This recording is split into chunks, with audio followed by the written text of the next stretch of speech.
Now, we know for a fact that Vegapunk worked on artificial devil fruits, just like Caesar, like Momo's fruit.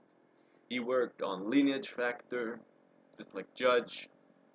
Look at Kizaru's lasers, and he also worked on cyborgs, like just like Queen. Look at Kuma, for example.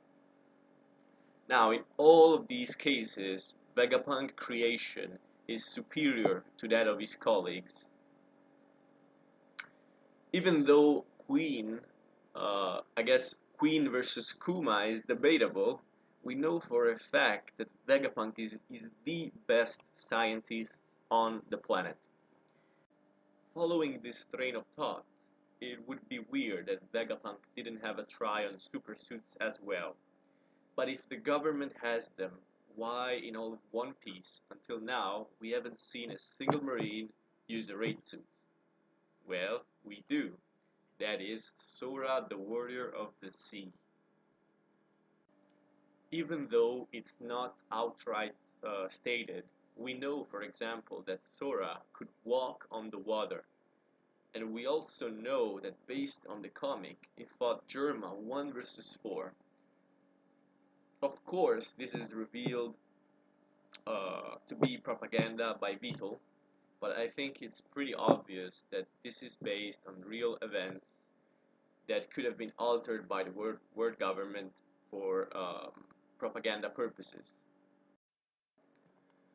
Okay, but we don't know who Sora is in the current timeline.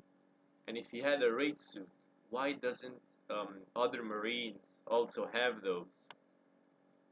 So what if the world government handed such raid suit to a top class secret organization closely tied to the world nobles to make sure that such powerful technology would stay as close to the world government interests as possible?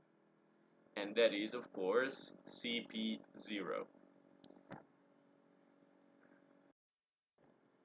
From now on, I will only argue that one specific member has such suit, but I wouldn't discard the possibility that the entire team has them.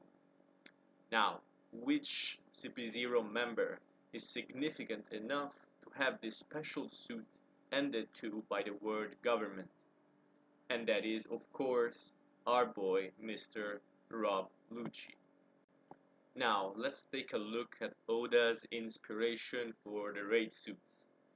So, if you look in the wiki, you can find that a specific version of the Power Rangers called Jak Q Dengekitai is the inspiration. So, this team has 5 members. There is Spade Ace, Red Ranger, Dia Jack, the Blue Ranger, Heart Queen, Pink Ranger, Clover King, Green Ranger, and Big One, the White Ranger. Now we will specifically take a look at Big One. Of course, the first thing you probably noticed is the card theme being the same as the Beast Pirates, but that's not relevant for now. Let's instead take a look at Big One. He is supposed to be the Black Ranger, just like Sanji, but instead he's white. That's kind of odd and specific, right? I think I have a very good explanation for this, but it's later in the video. Now, let's take a close look at Big One appearance. His name is Sokichi Bamba. uh, he looks kind of familiar, doesn't he? Oh yeah, he looks pretty damn similar to Lucci, but that's not all. Look at the rose in the jacket. Who else got a rose in his jacket? Of course, that's Lucci. Now, if this is not enough, let's look at Big One introductory episode. The name of the episode is White Birdman. Alright, I think this pretty much settles the connection. Now, there is also a fun fact that connects Big One to CP0, and that's a Japanese pun. Now, I'm not a Japanese speaker, so if any of you is Japanese, write in the comments. Big One is the same as O, which is big in Japanese, and one, where one is written this way. It's a pun way of saying one.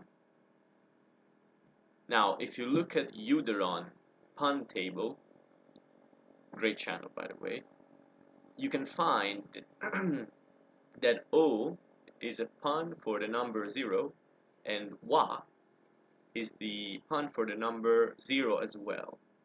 So of course, if you sum 0 and 0, you still get 0. And of course, Lucci is a part of CP0. So that is a fun connection that I found. Now, if you add all of this together, I think it's highly likely that Oda was in fact inspired by this character when designing the New World version of Rob Lucci.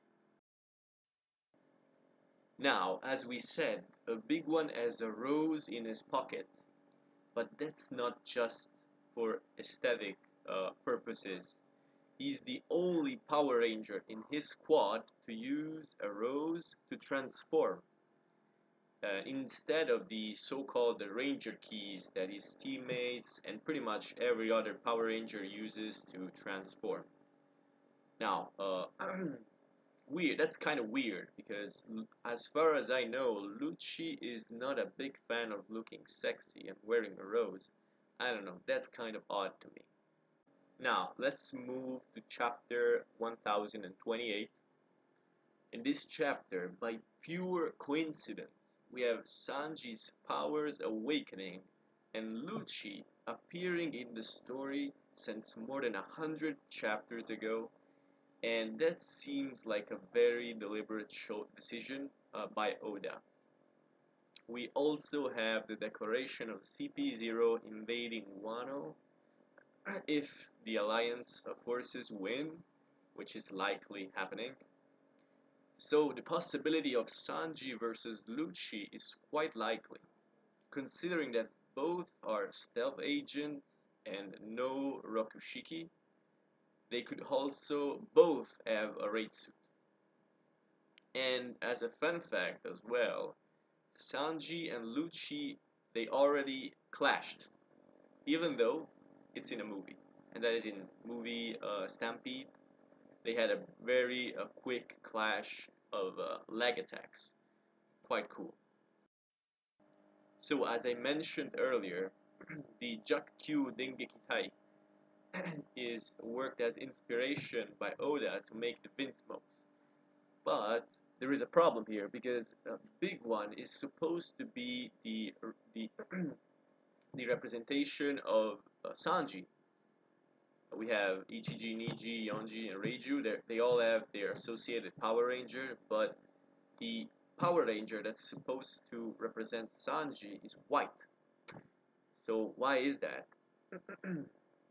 Well, what I think is Oda is doing by making Sanji be the Black Ranger is that he's applying the principle of two sides of the same coin to Big One. So Sanji is actually the reverse version of Big One. And it's also worth considering that Sanji rejected his family's teachings, and therefore it makes sense that symbolically his raid suit color would be reversed. So my point is that Sanji and Lucci are the two sides of the same coin, which are both inspired by the Power Ranger Big One. And this brings me to my next point. So, Sanji's powers are flames and invisibility, one coming from his DNA and the other coming from the suit. Now, as I explained earlier, Rob Lucci's suit should be the superior version of Judge's raid suit. which implies that Rob Lucci's suit is specifically a better version of Sanji's suit. Now, I know what I'm going to say is kind of wild, but stick with me, and I will likely surprise you. If we think about a superior version of invisibility, what do we think of? Well, if you hit the position where Sanji is, even if he's invisible, it would still get hit. So a direct improvement would be that if you don't just disappear from eyesight, but your body disappears physically as well. What I mean by that is that Lucci would be able to transport his body to another dimension on top of becoming invisible to the eye. It's not difficult to imagine such power if we think about Blue Nose Dordor fruit or other dimensional type paramecia fruits which have been used several times in One Piece. Of course, I will leave the details of how these powers could work to you guys, so leave a comment down below. Now let's go a bit back to the concept of two sides of the same coin. If we reverse Sanji's flame abilities, what do we get? That would be water. But let's keep in mind that Oda already used another power to show the contrast to flames, and that is Blackbeard Darkness Fruit. So, Lucci's abilities could be similar or related to that of Blackbeard. It's also interesting to note that dark matter and alternate dimensions are related in modern science. So that's a hella interesting to me. So Rob Lucci versus Sanji at the end of Wano seems very likely to me, but we will surely find out more about Lucci's new world skills in the future.